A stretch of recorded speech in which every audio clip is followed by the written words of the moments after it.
Bastar music लेके आई से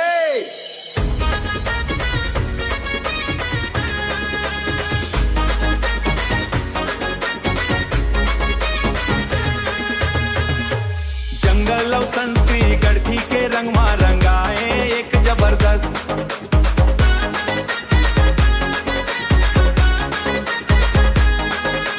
जंगल और संस्कृति गढ़ी के रंग मा रंगाए एक जबरदस्त मोर छत्तीसगढ़ के माटी महाकाय हरियर खेत मन लहरला बहकाय नदिया के गढ़ के माटी महावय हरियर खेत मन लह मन लुभावय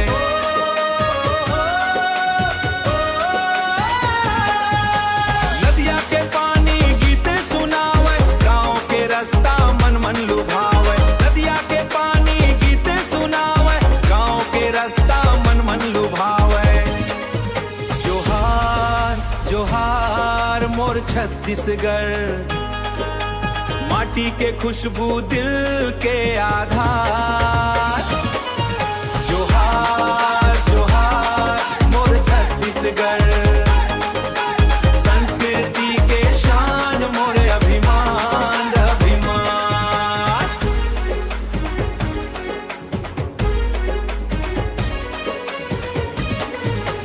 मांदर के थाप मगाओ जगह सुआ कर्मा के रंग बिखरे महुआ के खुशबू हवाओं में बहे और धरती के महिमा दुनिया कहे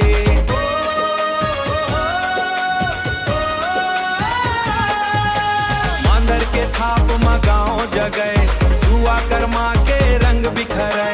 महुआ के खुशबू हवाओं में बहे मोर धरती के महिमा दुनिया कहे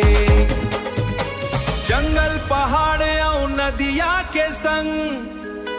गूंजे लोकगीत के मधुर तरंग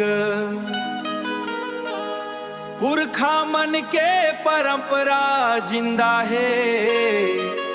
छत्तीसगढ़ के पहचान अमर है